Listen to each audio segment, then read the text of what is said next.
bastante curiosa. Todos nós estudamos mecânica quântica. Todos nós já estudamos mecânica quântica, aprendemos o formalismo da mecânica quântica e em livros que apresentavam a mecânica quântica de uma forma bastante acabada.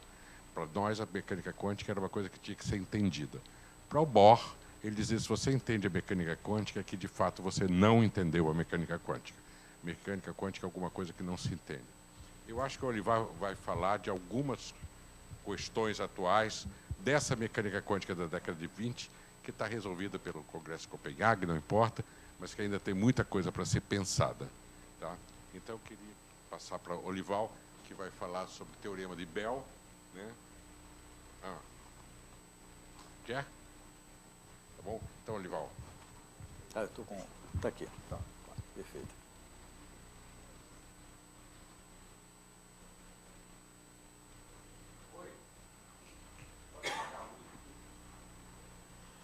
Bom, eu queria inicialmente agradecer a vocês, particularmente ao Henrique, um convite que muito me honra apresentar um trabalho de história da física aqui no CBPF, pela tradição dessa casa. Também porque eu tenho aqui alguns amigos que eu fico muito feliz de rever. Fiquei particularmente feliz de poder anunciar o CBPF sua eleição para a academia, já que você estava tendo... Eu acho que o som não está...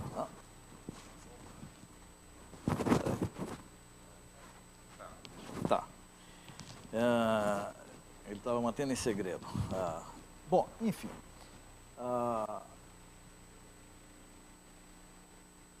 Com o Henrique também, Henrique teve, recentemente, 2 anos atrás, no meu exame de promoção para professor titular, onde eu apresentei uma tese, e isso era parte da tese, então certamente foi isso que chamou a atenção do Henrique, justificando o convite.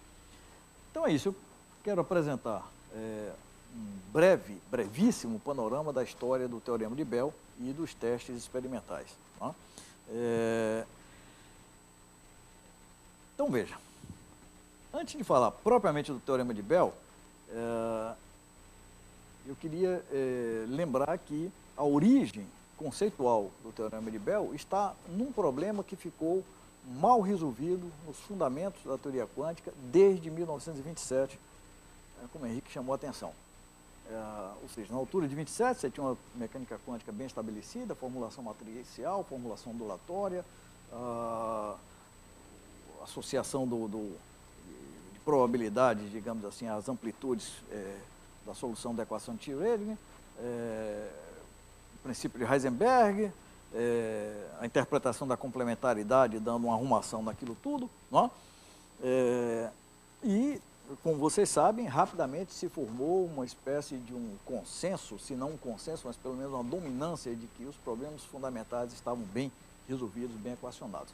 Você tinha alguns que divergiram disso, alguns importantes luminares, nada mais nada menos do que o Einstein, o Schrödinger e o De Broglie, mas se pode dizer que o grosso da física, na altura de 1927 e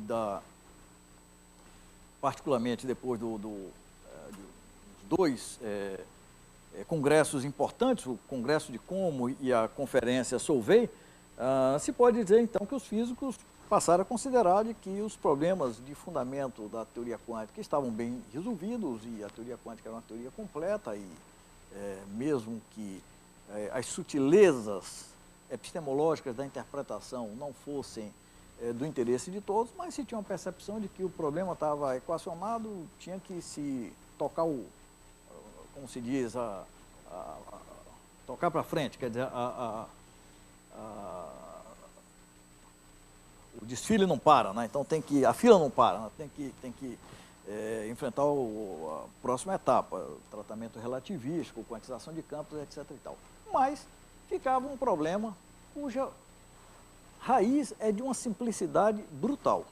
A simplicidade é exatamente essa. Todos que não estavam satisfeitos com a descrição probabilística introduzida pelo Max Born tinham um argumento que é uma mera analogia, mas era um argumento forte. E o argumento era esse: será que do mesmo modo que existe uma relação entre a mecânica clássica e a mecânica estatística clássica, de modo que a mecânica estatística clássica lida com um número muito grande de sistemas, mas ela tem uma teoria que governa cada sistema de maneira individual, que é a mecânica clássica. Então, será que da mesma maneira nós não podemos pensar que a teoria quântica é uma teoria para muitos sistemas e, portanto, falta ainda uma teoria que seria, nessa analogia, o equivalente da mecânica clássica para um sistema individual? Esse tipo de analogia foi apresentado pelo Einstein, foi apresentado pelo Lorentz, foi defendida pelo Planck, não?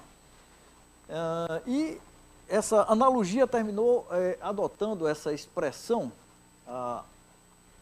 variáveis escondidas, que é uma expressão muito ruim, mas é a expressão que foi introduzida, porque essa analogia levaria a seguinte ideia. Então, precisamos de uma teoria modificada, todo mundo reconhecia, digamos assim, a força da teoria quântica elaborada, então uma teoria modificada que descrevesse, possivelmente de maneira determinística, sistemas quânticos individuais. Então, sendo uma teoria modificada, se pensa na ideia de você introduzir mais graus de liberdade, portanto, variáveis adicionais e no seu tratamento, daí a ideia, então, de essas variáveis adicionais serem chamadas de variáveis escondidas. Seriam escondidas em relação às variáveis já adotadas pela mecânica quântica. A evidência de que o problema despertava o interesse é o fato de que, em 1932, quando von Neumann publica os fundamentos matemáticos da teoria quântica, né, que ele põe ordem do ponto de vista da matemática na confusão que os físicos tinham feito, né, delta de Dirac, aquelas coisas que faziam os matemáticos, dizem que o von Neumann recebeu do Hilbert a tarefa seguinte: olha, é preciso botar a ordem, o que é essa matemática que os físicos estão utilizando, né? Então sai essa obra monumental em que ele vai nos dizer o seguinte: ó, o negócio aqui é um espaço vetorial próprio, espaço vetorial de Hilbert, etc. e tal. Então o von Neumann introduz naquele livro lá uma prova matemática contra a possibilidade de você alterar a teoria quântica introduzindo variáveis adicionais, tá? O argumento, a prova matemática é que se você introduz variáveis adicionais, você não reproduz os resultados previstos pela teoria quântica. Eu quero dizer que a própria introdução do von Neumann dessa prova é evidência de que o problema despertava atenção em algumas mentes, tá? Embora o caminho principal da física, na altura de 32, sintomaticamente é o ano da descoberta de nêutron, então a cabeça já estava em outro lugar, a física nuclear, mas algumas pessoas estavam preocupadas com esse problema, tá?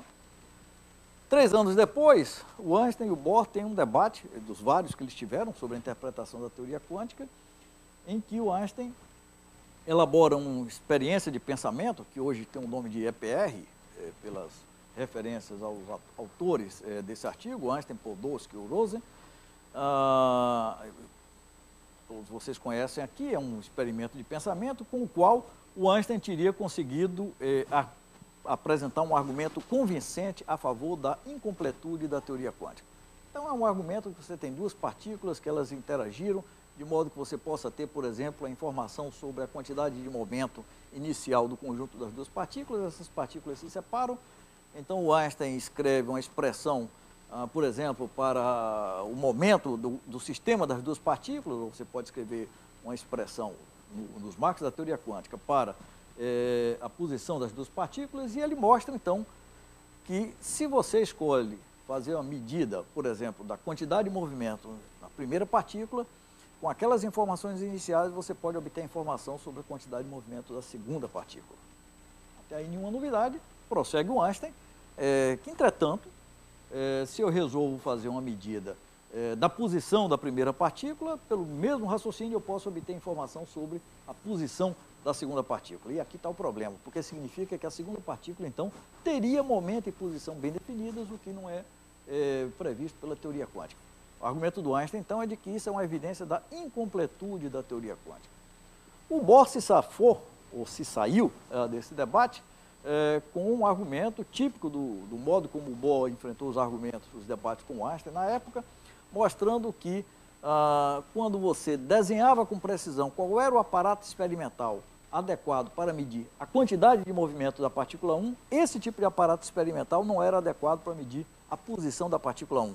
Então, portanto, se você considerasse o conjunto, sistema, mais aparatos experimentais, aquele argumento tinha uma falha de base, porque você não dispunha de um arranjo experimental que permitisse medir, ainda que na partícula 1, posição e momento.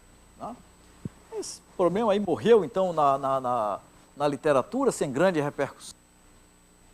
Na altura de 52, o problema ressurge, porque aí há um renascimento do interesse nesse problema de variáveis escondidas. Então, em 52, o David Bohm, esse físico que passa um tempo aqui no Brasil, aqui na USP, fugindo do macartismo norte-americano, veio aqui no CBPF várias vezes para discutir com Feynman em particular e às vezes com Beck. Né? Ele sugere uma teoria de variáveis escondidas que reproduzia os resultados da teoria quântica não relativística. Esse resultado causou um certo desconforto. Esse artigo tinha um argumento contra a prova do von Neumann, né? Mas o artigo não foi muito bem aceito na época. Enfim, é toda uma história que eu não quero entrar muito aqui.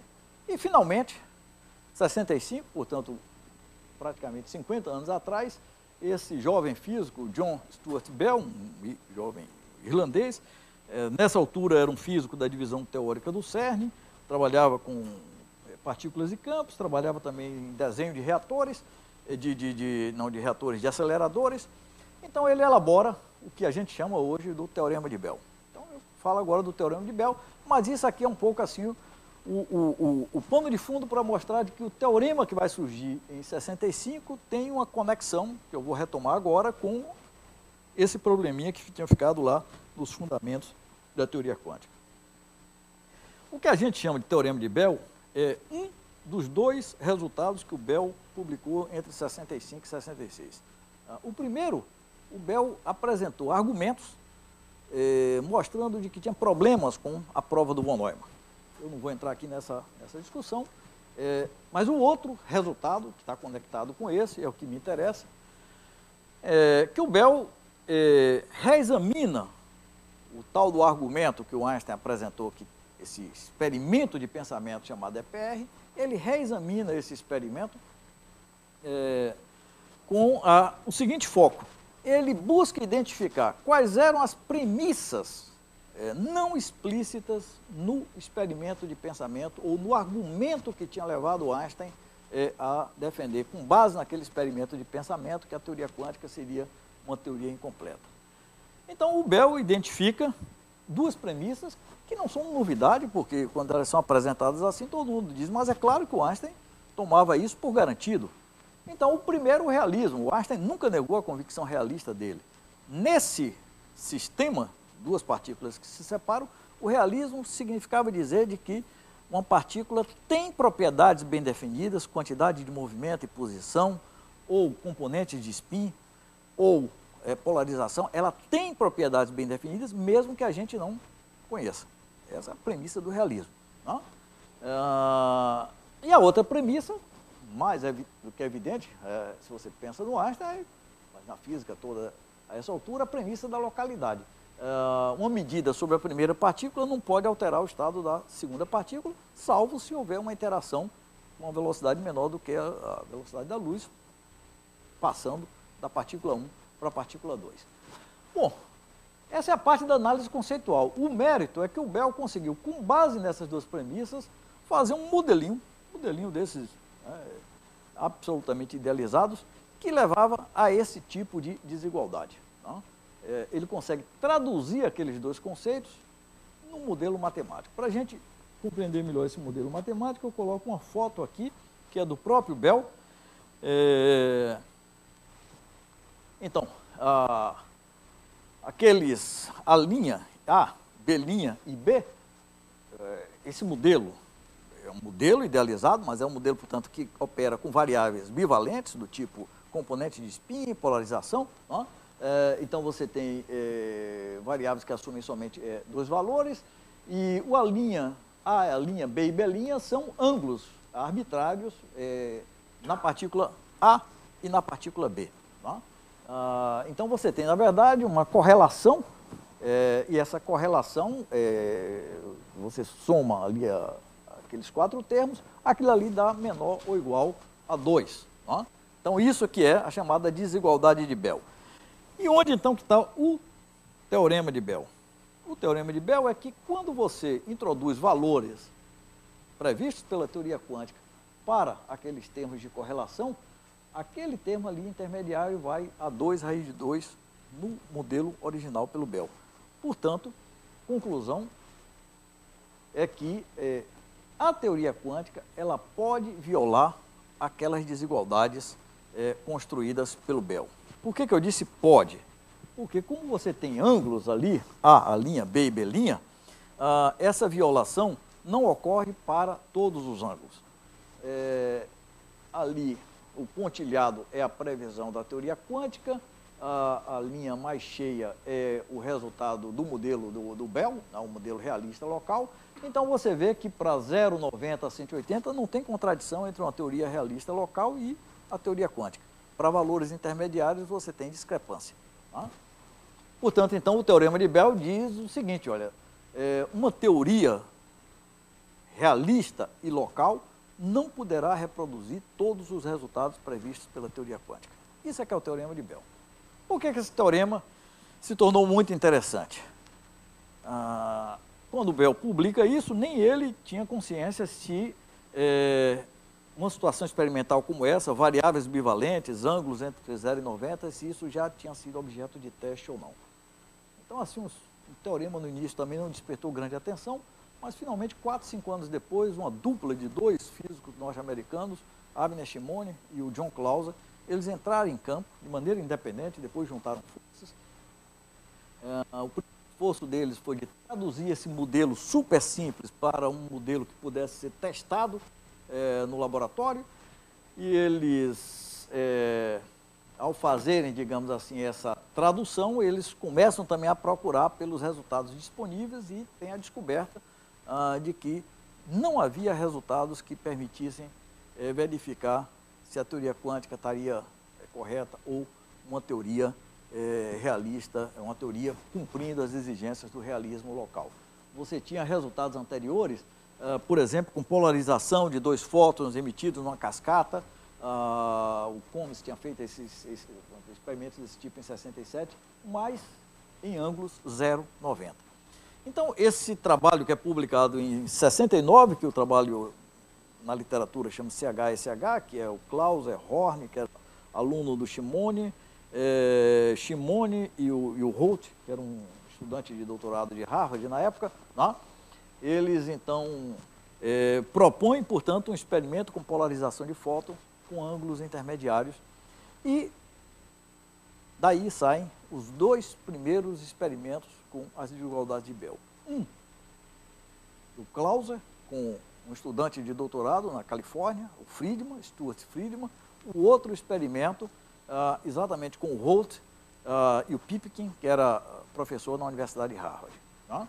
São a primeira rodada de resultados com os experimentos com as desigualdades de Bell. E eu digo primeiro porque uma coisa interessante, digamos assim, desse assunto é que nós temos praticamente aí quase 50 anos de uma série ininterrupta de experimentos. Essa série pode ser periodizada, quer dizer, ninguém estava procurando fazer um experimento somente para obter uma casa decimal a mais. Então, na primeira rodada, são aqueles 2 experimentos que eu fiz referência aqui.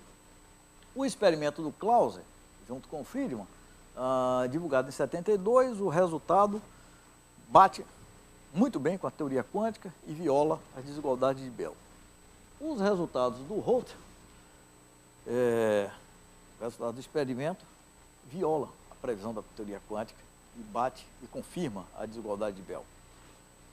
Curiosidade interessante, o Holt, eles não ficaram confiantes do resultado e por isso não publicaram o resultado. O Holt era estudante de doutorado, claro que como toda tese bem orientada, ele fez algumas coisinhas a mais e, portanto, ele defendeu a tese em 73, teve seu título, hoje é um físico atuante no Canadá, mas não publicaram o resultado, porque não confiaram no próprio resultado. O fato, então, é que de 72 para 76, você tinha uma situação que você tinha 2 testes das desigualdades de Bell, um confirmando a teoria quântica e o outro dando uma discrepância, uma anomalia em relação à teoria quântica. Na mesma rodada, portanto, assim, esse primeiro round, aparecem dois outros experimentos. O próprio Clauser, ele se propõe a refazer o experimento do Roth, que é uma coisa importante. O Roth obteve resultados contrários à mecânica quântica, mas também não conseguiu explicar por que, se ele não confiava nos resultados, por que esses resultados estavam dando errado. Então o Clauser pegou o experimento, refez e conseguiu resultados conforme a previsão da teoria quântica. E aí o Clauser tem uma explicação de que é um problema de estresse nos vidros, que o Roth não tinha conseguido levar em conta, etc. e tal. No mesmo ano aparece um outro experimento, que é do Eduardo Frey e do Thompson, mas esse experimento, que também confirma as previsões da teoria quântica, que levam a uma violação das desigualdades de Bell, esse experimento tem uma inovação técnica importante para o que vem depois. É que os três primeiros, como é que você obtinha o par de partículas emaranhadas, né? Já introduzindo essa expressão emaranhadas? Você excitava uma amostra atômica, ou jogando elétrons, ou jogando radiação eletromagnética, lâmpada de arco, colimava e tal. Né? Mas vocês podem imaginar que, portanto, você não conseguia fazer a perfeita excitação, você excitava aquele nível que você queria para, quando voltasse e decaísse, você ter a produção dos pares de fótons, mas você também terminava excitando uma série de outras coisas, então você tinha uma sujeira no resultado muito grande. O que é que o Frey introduz? Laser sintonizável. Então, com o laser sintonizável, você conseguia excitar exatamente a transição que era do seu interesse para, na volta, você ter o par de fótons. Para vocês terem uma ideia da melhoria técnica, experimento do Friedman e do Clauser, 72. 200 horas do experimento rodando para obter um número de dados razoável. O do Roth, 150 horas. Tá? O do Frey e Thompson, em 76, com o laser sintonizável, 80 minutos. Então, realmente foi um divisor de águas. Então, os físicos que começaram a se interessar disso, na altura de 76, não tinham dúvida de que os resultados tinham confirmado a teoria quântica, e você estava diante, então, de um novo fenômeno físico, passou a se chamar, se recuperou um termo lá do Schrödinger, de emaranhamento, entanglement, para dar conta dessa ideia do par de partículas emaranhadas. Você não consegue descrever o estado de uma partícula independente do estado da outra partícula. Tá? Entretanto, já nessa época, o próprio Bell já apontava para um problema que era importante, que era o seguinte: olha, a localidade, aí, eu estou realismo e localidade. A localidade implica que não tem nenhuma interação abaixo da velocidade da luz entre a partícula 1 e a partícula 2, ou entre o analisador 1 e o analisador 2, polarizador 1, polarizador 2, mas nós precisamos testar isso, nós precisamos ter certeza de que não tem essa interação. Pode ter uma interação não conhecida. Então a ideia, e na verdade é uma ideia que vinha do Bohm em 51, era a ideia de você fazer esse experimento girando os analisadores num tempo menor do que o tempo que as partículas gastariam para sair da fonte para os detetores. Tá? Então, esse cidadão Alain Aspect, um físico francês, ele em 76 comprou esse desafio. Ele achou que isso era um grande experimento, era a tese de doutorado de estado dele, meteu as caras e 6 anos depois ele publica esses 3 trabalhos. Os 2 primeiros são experimentos análogos aos anteriores, mas melhorados, e o terceiro, que é o que teve o maior impacto na época, é o experimento no qual ele conseguia fazer os analisadores, particularmente os polarizadores, sofrerem uma variação aleatória. Depois foi criticado que não era tão aleatória, porque ele produziu um sistema baseado em ondas estacionárias na água, então não era bem aleatória, né? Mas isso aí teve um enorme impacto na época, e, portanto, na década de 80, o Alain Aspect, do momento que ele publica esses resultados para frente, ele se transforma numa referência na física internacional. Ele publica o segundo em 82, ainda em 82 ele faz uma das palestras, um keynote speaker de uma conferência internacional de física atômica. Então se transforma numa projeção, e o tema sai também daquele circuito de físicos que estavam interessados em fundamentos da teoria quântica, as revistas de divulgação, Physics Today, não sei o quê, começam a divulgar. portanto, a ideia de que o emaranhamento quântico é algo que veio para ficar, está bem estabelecido aí na década de 80. Por que que os experimentos não pararam aí? Porque cerca de 6, 7 anos depois, uma outra fonte, aí não mais a amostra atômica, uma outra fonte, também não era uma outra maneira de excitar a amostra atômica, mas literalmente uma outra fonte entra em ação, que é a chamada variação paramétrica descendente. Tá? Decaimento paramétrico descendente. Na verdade, a fonte experimental disso data praticamente da descoberta do laser, 61. Me escapa agora o nome da primeira pessoa que observa que se você joga um laser passar num cristal, você consegue excitar um segundo harmônico no campo eletromagnético, portanto, cria-se o campo da chamada ótica não linear. Tá? Aí 70, então, a ideia de conversão paramétrica descendente, ela é posta com mais precisão quando você estuda particularmente o caso de um fóton que atravessa um cristal, um certo cristal, e esse fóton, então, se transforma em 2 fótons, conservação de energia, tudo certinho, mas esses fótons saem, digamos assim, bem alinhados, e o estado dado pela teoria quântica para esse par de fótons é exatamente o estado que a gente caracteriza como emaranhamento, estados emaranhados. Bom, então isso aí, 88, 89, o Xi é um chinês que trabalha em Maryland, o Mandel em Rochester, o Zeiling na Suíça. Há uma corrida para usar essa nova fonte e de 88, 89 em diante o assunto explode. Explode no número de experimentos, na sofisticação dos experimentos, na exploração de novos fenômenos, por exemplo, o fenômeno da teleportação de estados, não é? E explode também porque esse assunto se conecta com outro que não é o mesmo, mas que tem uma relação muito forte, é que quando o emaranhamento, então, passa a ser bem aceito como um fenômeno físico que você pode brincar, que você pode manipular, isso é contemporâneo da emergência da pesquisa em informação quântica, criptografia quântica, etc. e tal, e se percebe que, claro, que o emaranhamento quântico é um bom candidato, seja para criptografia, seja para, eventualmente, montar processadores baseados na teoria quântica. A sequência de experimentos, então, daí para frente, é uma sequência impressionante. Eu não vou descrever aqui, seria enfadonho para descrever num seminário, mas é fascinante você ver como a cada dia... É um assunto que eu parei eu publiquei um livro que eu vou fazer uma referência adiante no início de 2015, então 15 e 16 eu parei de acompanhar esse assunto. Fui preparar esse seminário para quê? Seu pedido. Aí fui olhar a literatura, nesses últimos anos, 5 novos experimentos. 15 e 16. Bom, um dos últimos experimentos que foi fenomenal pelo que foi feito, e mais ainda pelo que ele promete, é esse da turma do Zeininger com os chineses, em que eles separam os 2 pares de fótons, mandam... Bom, antes disso, teve coisas assim, o Gizan, o Nicolas Gizan, nós estamos falando de emaranhamento quântico, tem alguns físicos que na época diziam, mas emaranhamento quântico isso está presente na estrutura matemática da teoria quântica. Quando você tem o átomo de hélio, os 2 elétrons ali estão emaranhados. Tudo bem, ali juntinhos na escala microscópica. Aqui nós estamos tratando o seguinte, você pode afastar em escalas macroscópicas os 2 fótons. E a correlação quântica é mantida. Então, o que é o que o Gizan fez?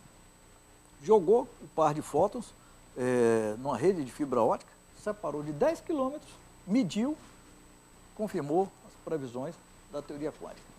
O que o Zeiling e o Ma, que é esse físico, fizeram foi melhor ainda. Nada de fibra ótica. Jogaram na atmosfera 144 quilômetros de distância de uma ilha para outra, as Ilhas Canárias, e esses estados emaranhados são mantidos.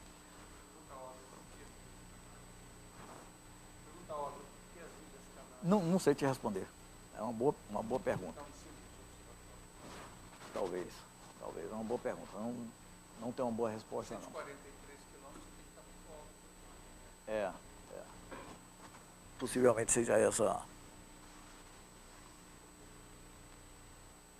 Agora, esse experimento, ele traz em si uma promessa que não está realizada.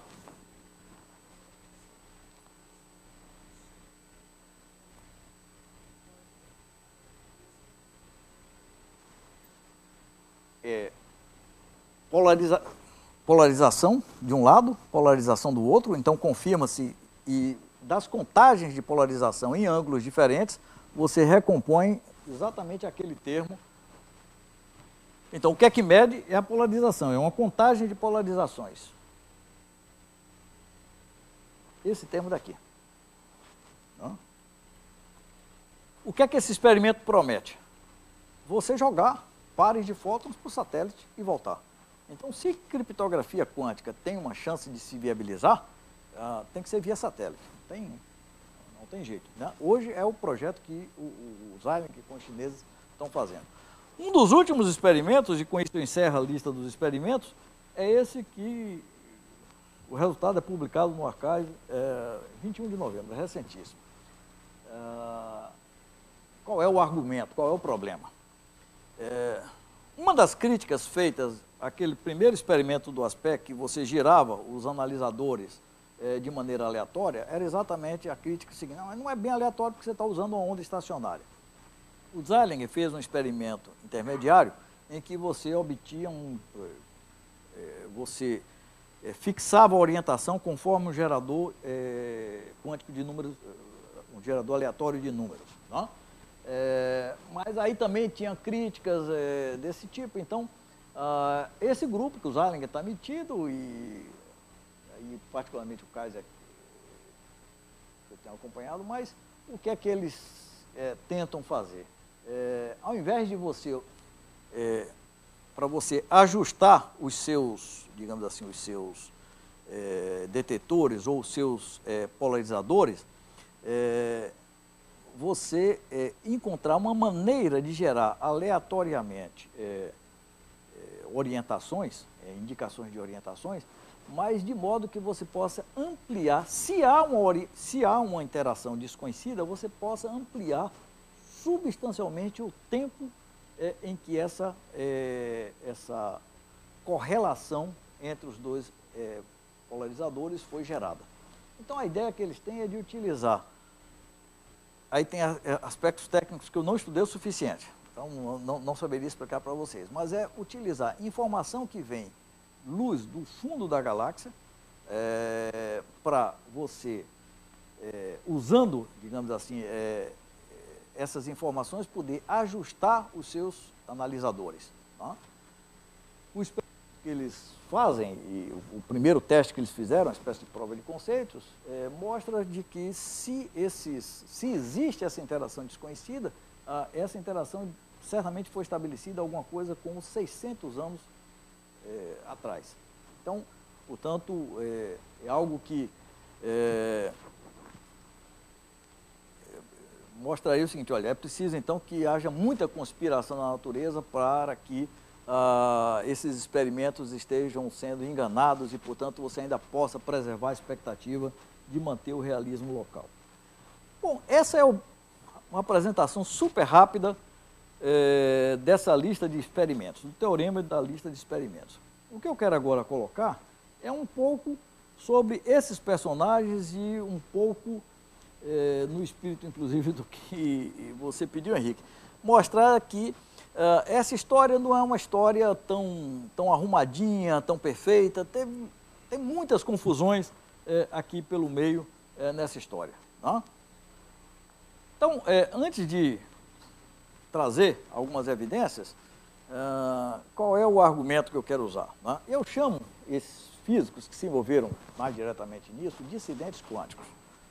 Depois eu posso explicar melhor o porquê da palavra dissidente. Mas qual é o meu argumento? É um argumento óbvio, que é o seguinte: você tem um problema, os fundamentos de uma teoria da ciência, da teoria física, para que esse problema seja tratado, é preciso que você tenha físicos, no caso, dispostos a gastar tempo trabalhando sobre isso, comunidades que sejam apoiadas, que sejam financiadas para se dedicar a isso. Se não for isso, o problema fica dormente, lá parado. Ó. O exemplo bom, que eu gosto de usar, é o Newton, quando precisou fazer as primeiras contas lá, que tinham de um lado a massa inercial, do outro lado a massa gravitacional. O Newton sabia que não podia igualar, porque conceitualmente eram diferentes, mas ele precisava fazer as contas, ele supôs uma proporcionalidade, fez as contas, e a física passou 150 anos, salvo o Ernst Mach, que não engolia muito essa, 150 anos sem se preocupar muito com essa questão. E a gente sabe que essa digamos assim, é uma questão que a relação da massa inercial com a massa gravitacional é a pista que o Einstein teve para bater na relatividade geral, que é da pista que o motivou. Então, as pessoas que se dedicaram, ou que dedicaram uma parte essencial de suas energias intelectuais, dos seus projetos profissionais a essa atividade, essas pessoas são muito importantes, eu coloquei aqui alguns nomes. E onde que vem a tal da complicação que eu queria trazer aqui um pouco para vocês? É que alguns desses profissionais, alguns desses físicos, eles pagaram um alto preço profissional devido a um preconceito que existia na comunidade dos físicos em relação à pesquisa sobre variáveis escondidas. É esse que é o argumento. O John Bell, em particular, ele é o primeiro a usar a expressão de que havia na comunidade dos físicos um estigma contra o assunto variáveis escondidas. Bom, como isso aí se tornou uma área muito bem valorizada da física, alguém pode dizer o seguinte, você ia falar? Não. Esses não, mas eles vão aparecer já. Já. Mas esses não. E é importante que você veja que esses não, porque a ideia dos hippies é muito boa, mas precisa de um pouco de grão de sal, não dá aos hippies mais do que o que eles merecem. Né? Eu falo já dos hippies. Né?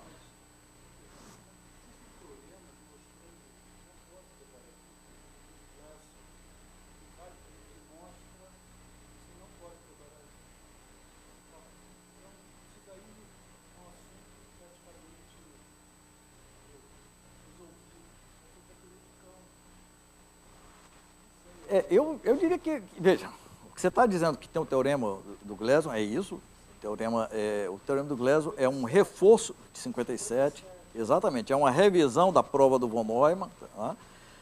Agora, o fato é que a lista de experimentos que continuam sendo feitos mostra que o assunto, quer dizer, que a existência da prova matemática não tem sido suficiente para convencer essa série de experimentos de que é pura perda de tempo. Mas certamente a prova de von Neumann ela é reforçada inicialmente por um trabalho do Yauch, pelo trabalho do Gleason, e há também um trabalho que gera um teorema, que é o teorema de Cauchy-Specker. Exatamente. Agora veja, aqui eu não estou julgando, eu estou, como historiador, apresento o seguinte, você tem esse desenvolvimento, desde o teorema de Bell, você tem um conjunto de físicos que acham que é uma coisa relevante. Mas também você tem um conjunto de físicos que acham que não é relevante, ou pelo menos que achavam que não era relevante fazer isso. E isso tem a ver com a ideia do estigma que o Bell se referiu. Mas eu dizia o seguinte, a ideia do estigma pode ser uma ideia, quando eu comecei a trabalhar com isso, eu enfrentei o seguinte problema. O Bell se tornou muito famoso, com base nos experimentos, ele pode estar nos contando uma história dos tempos heróicos, né? Mitificando um pouco. Então eu prestei muita atenção ao tipo de evidência que eu encontrei dessa história, que fosse o que eu chamo de evidência de época. Ou seja, não tanto o que o Bell ou o Shimones estivessem dizendo nos últimos 5, 6 anos, ou o Bell no final da sua vida, mas algumas evidências de época. E aí as evidências que eu consegui encontrar de época, mostrando que o preconceito era forte, essas evidências não são pequenas. Bom, o próprio Bell, né? No ano que ele concluiu a publicação dos 2 artigos, ele recebe essa carta do Leon Rosenfeld. A carta diz por si. Né? O Bell, a essa altura, em 66, já era um físico bem estabelecido. Vocês podem imaginar que se ele fosse um doutorando, receber uma carta do Rosenfeld dizendo que aquilo ali era perda de tempo, né? Com o seu trabalho de doutorado, você ia mudar de assunto, né? E com toda a ironia que caracterizava o Rosenfeld, que não sabe se essa perda de talento, se ele vai estar contente ou triste por saber isso. Né? Isso em 66. O Clauser. Né? O Clauser é esse físico, o Clauser é, na minha opinião, um grande físico experimental. Ele faz a sua tese de doutorado em 69, medindo a radiação cósmica de fundo, ele faz na Columbia University com Patrick Taddeus. É a terceira medida de radiação cósmica de fundo, tá? A primeira do Arne e do Penzias. Tá? E aí, em 69, ele pula para esse assunto. E ele conclui a tese em Nova York e vai fazer um pós-doc na Califórnia, Berkeley, com o Towns. E o fato é que o Clauser nunca conseguiu um emprego minimamente decente nas universidades norte-americanas. Eu preciso fazer essa afirmativa com duas qualificações. Primeiro, o período em que ele entrou no mercado à procura de emprego é o período chamado a crise do emprego, Job Crisis na física norte-americana. Então, 70, 71, 72 não estava fácil para ninguém obter emprego. A segunda restrição que eu preciso fazer, qualificação na minha afirmativa, para não contar a história com mais glamour do que a que eu estou contando, é que o Clauser, na lógica da pesquisa norte-americana, quando você ganha um grant, você embute o salário no grant. Então o Clauser não enfrentou dificuldades financeiras. Depois ele larga esse assunto, trabalhou com física médica. Então, assim, ele fez a carreira dele fora das universidades americanas, sem o posto de... Bom, então a pergunta que se põe é por que ele teve dificuldade de conseguir um emprego, sendo um físico promissor. E aí eu tenho vários indicadores, esse é um dos que eu trago, que mostram que os lugares onde o Clauser procurou emprego no início dos anos 70 não acreditavam na profundidade, na seriedade, na relevância do tipo de física que o Clauser estava fazendo. Nessa altura, o Clauser já estava fazendo experimentos. Alguém vai teoria, especulação teórica, estava fazendo experimentos. Uma das evidências é essa, é uma carta do Shimone para ele, 72.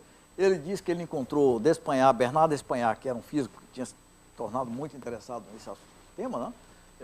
Encontrou com D'Espagnat na França na última semana, e o D'Espagnat tinha tido uma carta do chefe do departamento de física de San José na Universidade da Califórnia. Aqui também é bom lembrar o que é o concurso para o posto permanente da Universidade Americana. Não é nada do nosso concurso. O chave é a carta de recomendação e o seminário que você vai lá apresentar. Né? Então, essa história do cara escrever para o Bernard D'Espagnat, fazendo essa pergunta, se o que Clauser está fazendo é real physics, é física de verdade, né? No fundo era pedindo uma carta de referência. Aqui o importante é que o chefe do departamento de física de São José não confiava no tipo de física que o Clauser estava fazendo. O Clauser, nas suas memórias, diz também de que ele era um jovem pouco esperto nos seminários que ele fez, ele ia sempre fazer o seminário sobre o Teorema de Bell. Eu fico pensando que se ele tivesse encontrado nos seminários alguém que perguntasse, mas isso aí tem mesmo relevância? Porque o Gliso já mostrou isso, né? O fato é que o Clauser não teve emprego, não obteve um posto permanente. Tem outras evidências que vão na mesma direção. Mas muitas vezes esse preconceito apareceu não na forma de um estigma, mas de uma afirmativa mais suave, mas que igualmente empurrava o assunto variáveis escondidas para o que eu chamo de margens da física. Então você pega o livro do Messier, a primeira edição é de 58, essa daí é de 61, mas isso está na edição original de 61. Quando ele fala do problema de variáveis escondidas, ele diz isso aí, olha, essa controvérsia finalmente atingiu um ponto que ela não pode mais ser decidida por qualquer observação experimental.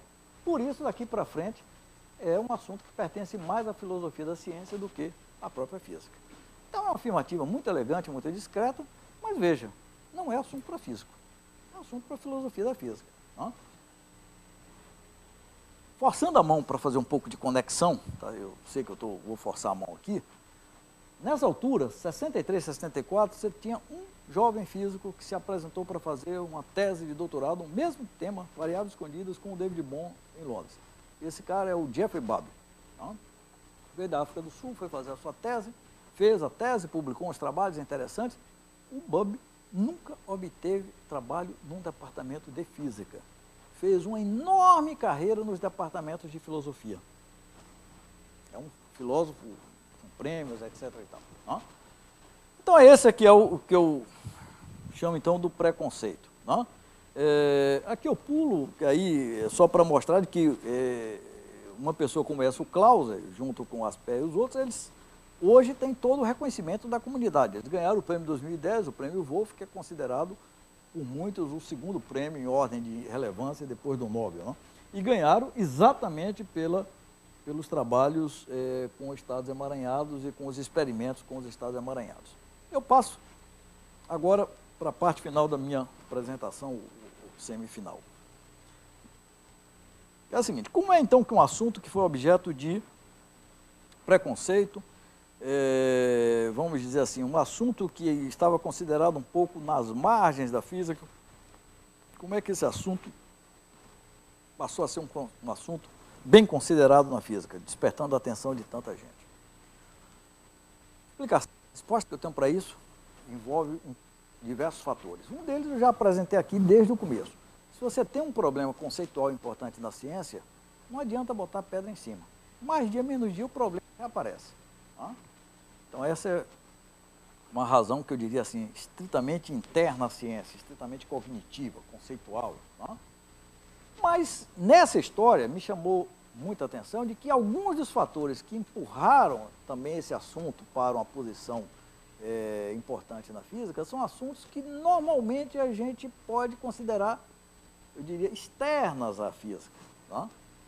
E, portanto, se você tiver uma ideia, eu diria, um pouco ingênua, de que fatores externos necessariamente são prejudiciais ao desenvolvimento da ciência, essa história é um contraponto a isso. Nós vamos ver fatores externos, tá? Eu uso externos aqui com um pouco de cuidado, entre aspas, né? Esses fatores externos contribuíram para o desenvolvimento dessa história. Então, o primeiro fator externo, né? Bem ilustrado no debate entre o Einstein e o Bohr. Né? Ambos tinham convicções filosóficas fortes sobre o que deveria ser a teoria física, sobre o que era a teoria quântica. Particularmente, duas ideias eram centrais no confronto entre eles: o determinismo e o realismo. Se você pega os Clauser, Shimon, etc., você tem variações em relação ao determinismo. O realismo, todos eles. Então, portanto, convicções filosóficas fortes podem ser um obstáculo ao desenvolvimento da física? Podem. Podem ser um fator de impulsionamento? Podem. Então, portanto, a mescla, como o Messias sugere, né, que é a filosofia da física, não é uma fronteira tão bem definida. Às vezes a filosofia da física pode funcionar como uma espécie de ponto de sustentação para o desenvolvimento da própria física. Tá? Essa escultura, ela está num parque de esculturas em Moscou. Eu sempre uso ela porque simboliza bem o debate entre os dois, que não era um debate só de natureza científica. Mas outros fatores, eu sei que filosofia alguém pode imediatamente, não, é claro que filosofia tem a ver com física. Sim, alguns físicos acham que não.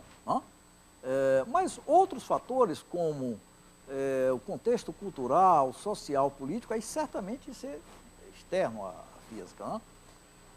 Então, essa é uma das descobertas que, para mim, foram muito interessantes nessa pesquisa. Então, vejam, essa escola, a escola de Varena, que todos sabem, é uma escola de verão tradicional, vem desde 53. Na verdade, a ideia de escola de verão, ela surge depois da Segunda Guerra Mundial, com muita força, junta pessoal 2 semanas para cursos intensivos na fronteira da física. Quando eu peguei esse volume, escola de verão dedicada a fundamentos da mecânica quântica, eu digo, mas como é que pode? Se o assunto estava um pouco nas margens, se o Clauser tinha essa dificuldade, como é que foi possível uma escola tão prestigiada? Essa escola, nessa época, já se chamava Escola Enrico Fermi, da Sociedade Italiana de Física. Hein? Como é que pode você dedicar um tema como esse para... tinha alguma coisa que não fechava a conta. Hein? E eu vou falar um pouco... Bom, por outro lado, essa escola, para o desenvolvimento do assunto que eu estou estudando, a história, foi muito importante. É uma escola que você tinha físicos renomados, eu não tenho um apontador aqui, mas no centro, o único de gravata no centro é nada mais nada menos do que o Eugene Wigner, ali à direita dele o segundo é o John Bell, e você tem jovens físicos, o Seller está lá em cima, né? Depois, na história disso, essa escola, ela é realizada em 70, foi a escola em que o Bell e o Shimon anunciaram para esse público todo o Teorema de Bell, a transformação do Teorema de Bell na tal da desigualdade CH-SH, e o Shimon anunciou o experimento que estava sendo feito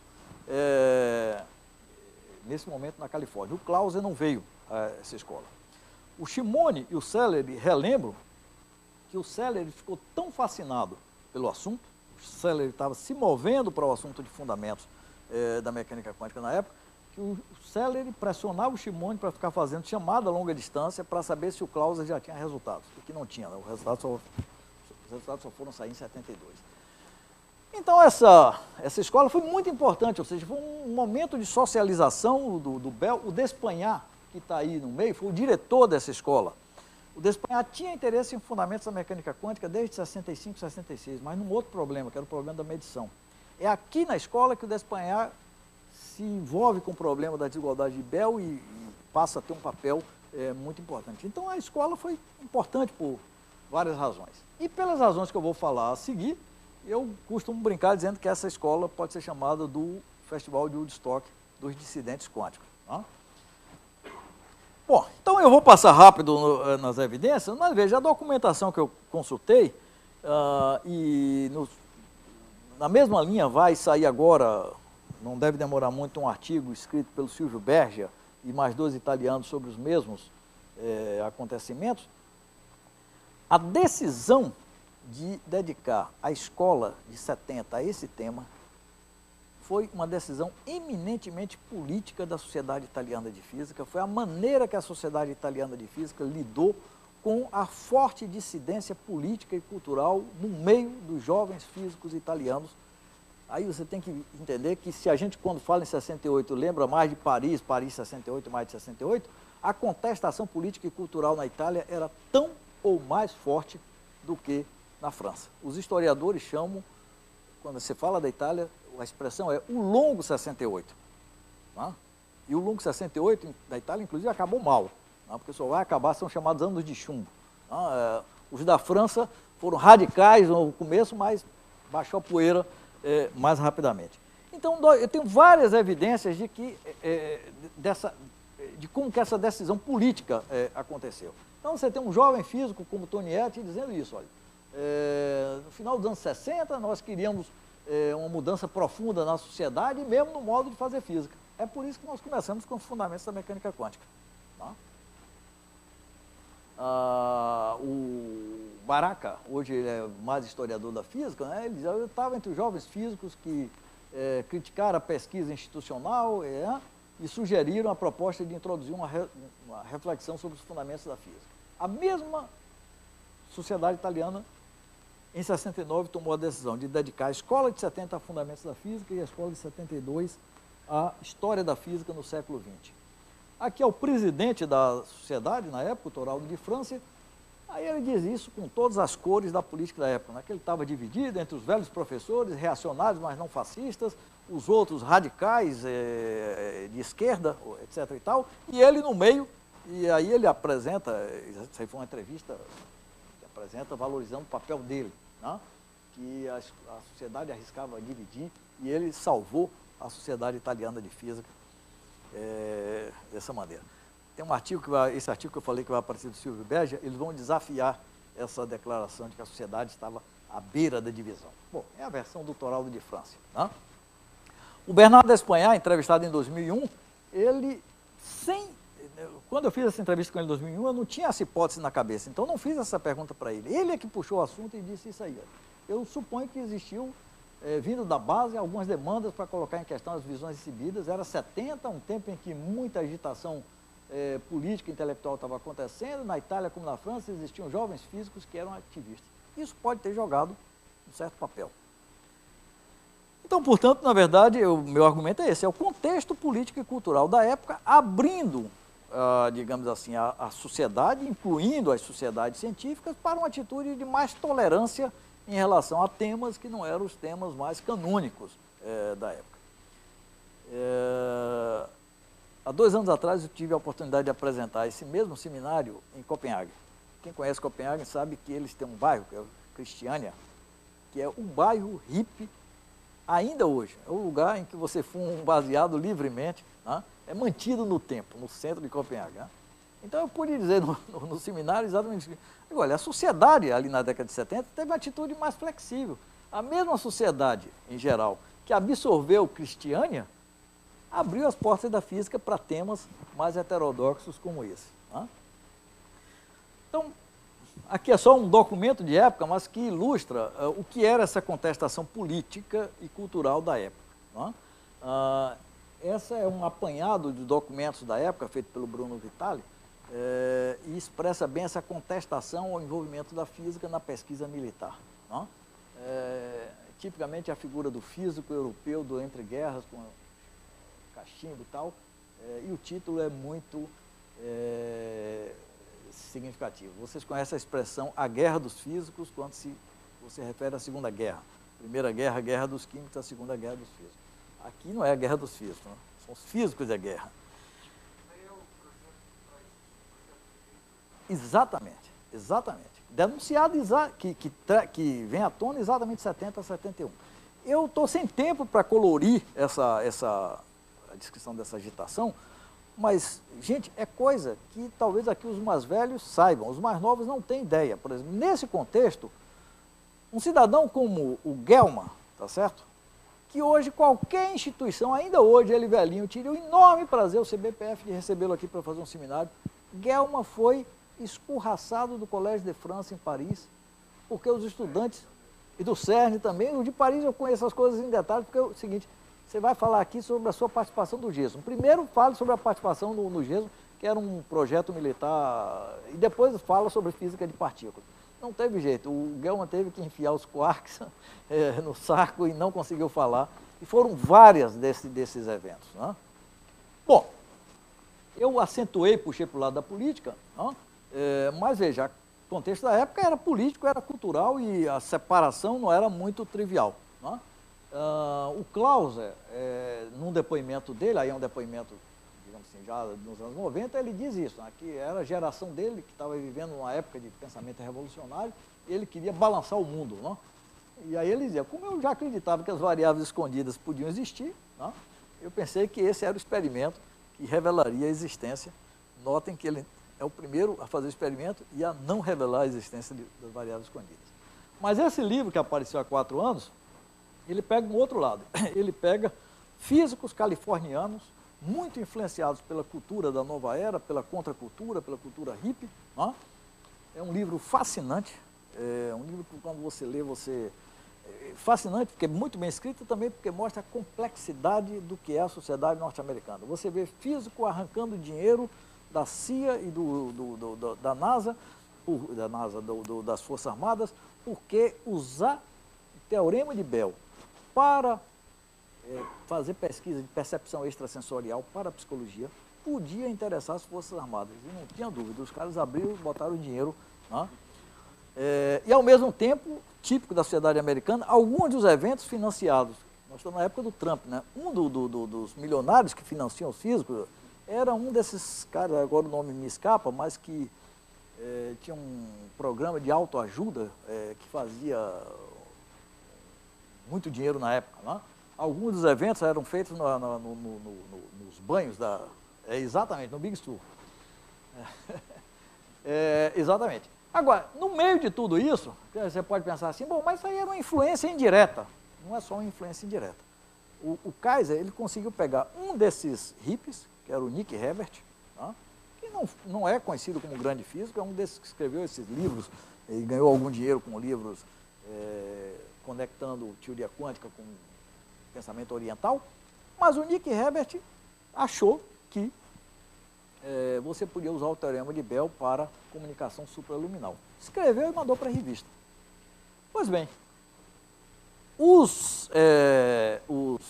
árbitros, foram 3 árbitros diferentes, ao examinarem o artigo, mostraram que o artigo estava errado. E a mostra que o artigo estava errado é um teorema, quer dizer, é hoje um teorema fundamental em informação quântica, que é o teorema da não clonagem. Tá? Então, não tem dúvida de que aquele ambiente da cultura hippie da Califórnia contribuiu para empurrar esse assunto para ainda que indiretamente, para uma área. Eu vou acelerar agora para concluir. Os Estados Unidos também, você teve outras manifestações desse tipo, por exemplo, a revista Physics Today abriu suas páginas para esse debate sobre a diversidade de interpretações. Aqui tem uma carta publicada no Physics Today em 71, em que a frase final, esse cara passou a trabalhar com física médica, o Michael, ou física mas particularmente com física médica. Né? E aí ele diz exatamente isso, olha, tem alguma coisa aí que mudou, né? Quando no meu tempo de estudante, esse assunto, era mundo jumbo, era sem significado, né? Na melhor hipótese, um assunto errado, e agora eu estou lendo as revistas e estou vendo que variáveis escondidas é um assunto, pelo menos, respeitável. Ele pergunta, o que é que mudou? Né? A minha resposta é que mudou os ares do tempo, os tempos eram outros. Né? Agora, eu finalizo dizendo o seguinte, toda essa história tem uma ironia que eu gosto muito de contar. Porque o meu argumento é exatamente esse. Esses físicos eu chamo de dissidentes quânticos, porque eles eram dissidentes, claro que é uma analogia com a dissidência no terreno da política. Quando eu primeiro usei essa expressão, eu estava muito influenciado pela eleição do Obama, pela eleição do Lula aqui, e pus lá que os meus 3 dissidentes que eu queria usar, e eu citei, era Martin Luther King, não citei Obama, ele tinha acabado de ser eleito, seria muito puxa-saquismo, né? Citei Lula e citei Mandela. Tá? Então, qual é o argumento? Os dissidentes políticos do século XX, pelo menos no médio prazo, as causas que eles abraçaram se tornaram respeitáveis na sociedade. Então, eu uso a expressão então, de dissidentes quânticos, por uma analogia, no sentido de que o tema que eles se dedicaram, fundamentos da teoria quântica, do qual variáveis escondidas é um subtema importante, esse tema se transformou em um tema respeitável na comunidade dos físicos. Então, é nesse sentido que eles foram os protagonistas de trazer esse assunto das margens da física para o centro da física. Entretanto, a ironia da história é que, se esses dissidentes venceram nesse sentido, mas eles não venceram em toda a linha. As expectativas de alguns desses dissidentes não foram confirmadas. E aí a documentação da época é clara, mostrando o seguinte, alguns deles esperavam resultados que mostrassem os limites de validade da teoria quântica. Clauser, você tem a primeira carta do Bell para ele, quando eles entram em contato, né? O Bell era mais cuidadoso, né? Mas tem alguma expectativa, né? Existe sempre a menor chance, uma chance pequena de um resultado inesperado, isso balançaria o mundo, né? O Horn, que era o estudante do Shimone, mais jovem, né? Então escreve com menos cuidado. O estudante sempre escreve com menos cuidado do que o pesquisador experiente, né? Então ele escreve para o Claudio assim, torcendo, né? Corrente para frente, né? Vamos continue pensamento positivo, que o resultado vai vir contra a teoria quântica, porque isso vai tornar a coisa mais interessante. Né? Em 69, os americanos têm muito esse negócio de qualquer coisa, estão apostando, não? Então o Shimone e o Clauser tinham apostas completamente diferentes. Eu não tenho a carta do Clauser para o Shimone, mas da carta do Shimone para o Clauser eu posso inferir que o Clauser tinha uma aposta muito mais elevada do que o Shimone contra os resultados da teoria quântica. E o Shimone tinha uma sensibilidade literária muito grande, e essa frasezinha eu acho bonita, porque no dia que ele recebe o manuscrito do resultado, do artigo com resultado contra a mecânica quântica. Né? E o Clauser pediu a ele para revisar o artigo. Aí ele revisa, faz várias sugestões, inclusive de melhoria do inglês, essa coisa. Né? Mas a Cresce diz ela, seu artigo chegou hoje, é um clássico, mas infelizmente é uma tragédia clássica, porque o herói morre. O herói aí, as variáveis escondidas, embora morra nobremente, porque morreu pelas mãos de um experimento bem feito. Né? Então, a conclusão é essa daí. A ironia da história. Né? O Bell, ele tinha uma brincadeira que ele fez várias vezes, que ele dizia isso, a mecânica quântica está podre. Né? E era, claro, o jogo, numa referência ao Hamlet e algo de podre no reino da Dinamarca, uma referência à interpretação de Copenhague. Né? Então é isso, a teoria quântica entrou no século XXI, muito mais consolidada do que antes, então nesse sentido as expectativas dos dissidentes não foi confirmada, não correspondeu. Esse trabalho está publicado nesse livro, tem uns 2 artigos menores e tem um trabalho mais recente, que é um livro sobre 50 anos do Teorema de Bell, História, Filosofia e Física sobre o Teorema de Bell, que o Henrique tem aí um exemplar que eu trouxe para ele hoje. Muito obrigado, desculpem ter ultrapassado o horário.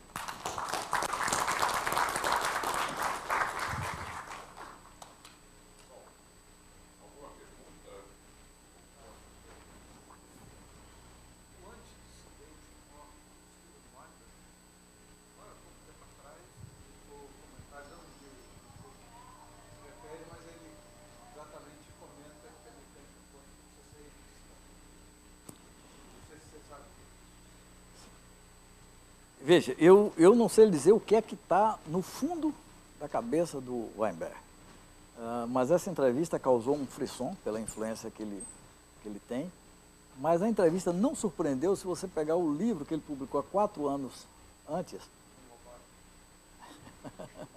Aí vale a pena você pegar o ladrão, porque esse livro é ouro puro. Esse livro, na apresentação, ele apresenta em pé de igualdade 3 ou 4 interpretações alternativas da teoria quântica, e dizendo que o assunto não está resolvido, porque isso que você faz referência é uma entrevista que ele...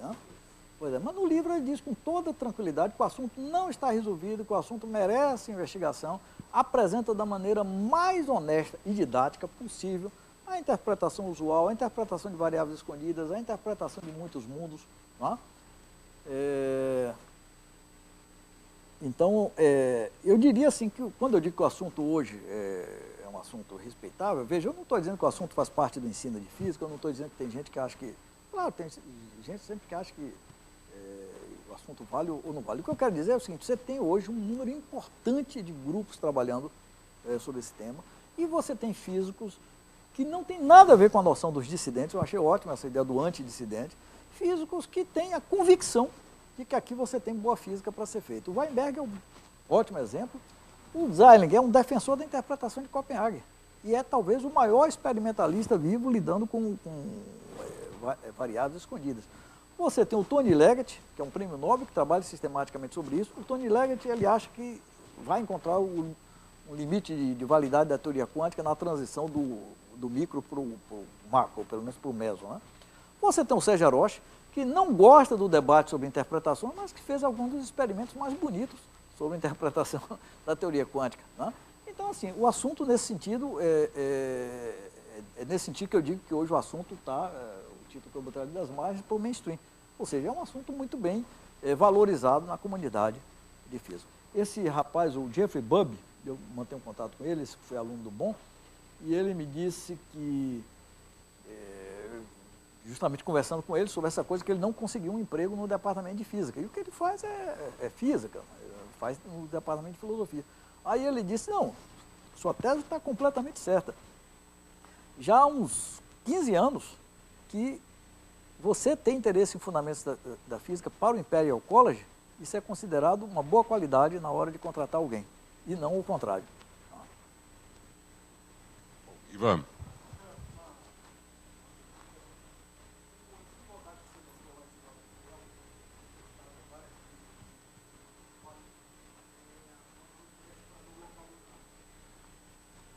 É um teste para não localidade e realismo. Conjunção das duas coisas.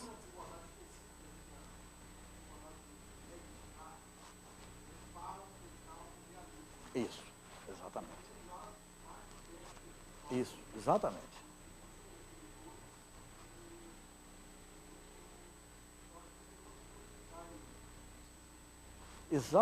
Exatamente o grupo do Zeiling.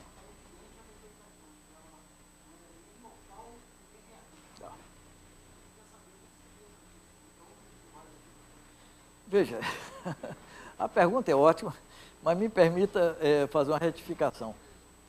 Eu, desde a minha graduação, eu me considero, eu não fiz um doutorado em física, fiz em história, e isso é importante porque eu me considero um observador atento, participante, como historiador, mas eu não me considero física. Eu ensino física, mas não me considero física no sentido que eu não estou fazendo pesquisa em física. Portanto, a minha opinião não é muito relevante, E, na verdade, quando eu estava me preparando para fazer o meu doutorado, o meu orientador era mais filósofo do que historiador, Michel Paty, E aí, quando eu senti assim o seguinte, eu digo, minha opinião aqui não conta muito. E, por outro lado, a história disso aqui me fascinou muito mais. Então, minha opinião não conta muito. Quais são eu nem vou expor vocês, digamos assim, as minhas opiniões.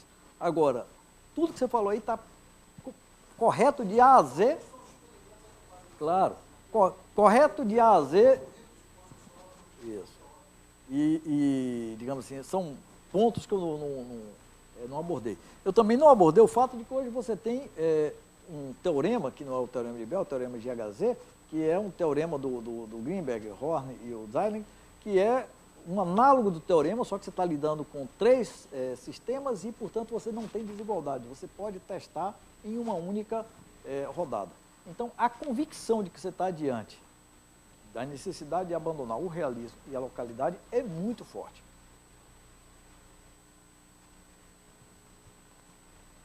Mais alguma pergunta?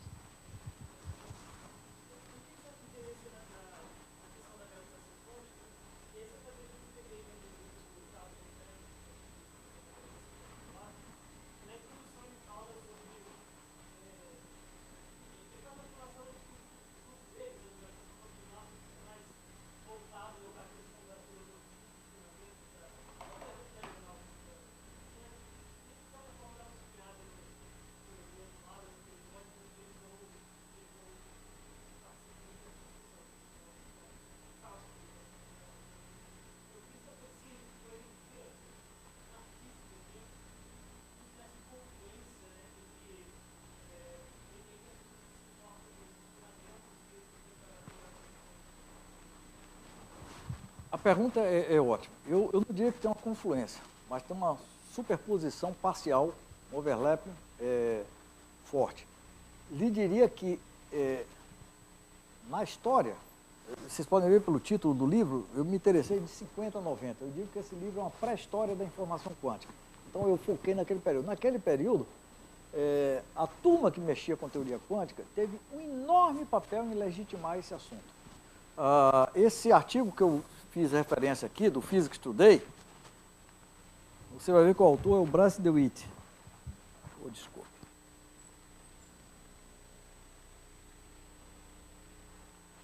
Aqui, Bryce DeWitt. O que levou o Bryce DeWitt a se interessar por uma interpretação alternativa da teoria quântica, no caso a interpretação do Everett, foi o trabalho dele em gravitação quântica. Ele publica as equações que são chamadas equações do DeWitt e Wheeler, e ele diz, aí eu não tenho capacidade, eu nunca estudei a fundo para ver o quão é consistente isso, mas no artigo científico que ele publicou lá, tem uma seção que ele diz assim, olha, a maneira de eu interpretar aqui essas equações tem que ser com a interpretação dos chamados, que ele chama de muitos mundos, do Everett. Tá? E ele se transformou num grande propagandista da interpretação do Everett, que é uma das interpretações alternativas. Ele escreve esse artigo em 70, ele é um dos palestrantes na escola de Varena, ele providenciou a publicação da tese original do Everett, porque tinha toda uma história por detrás. Então, assim, na história isso foi crucial. Atualmente há uma superposição, por exemplo, tem muita gente que mexe com, aí não exatamente gravitação quântica, mas tem correlação, pessoal que mexe com cosmologia. Aqui o pessoal não é aqui, cadê o Nelson Pinto? O Nelson Pinto é um dos... Eu estou na casa dele, ia cometer indelicadeza de dizer que é aqui em algum outro lugar. O Nelson Pinto tem um livro que eu uso nos meus cursos, um livro aqui publicado em português, onde ele apresenta as interpretações da teoria quântica, e conversei com ele. O interesse dele é o seguinte, eu trabalho em cosmologia. Ele está convencido de que a interpretação, no outro caso, a outra interpretação, que é a interpretação de variáveis escondidas do Bohm, é a que melhor se acomoda ao que ele faz em cosmologia. Então, uma superposição sim, mas eu não diria que é generalizado, que todo mundo que mexe com gravitação quântica hoje, portanto, eu não falaria de convergência, mas de uma superposição importante. Bom, então, queria agradecer novamente. Eu agradecer a você. Tá bom.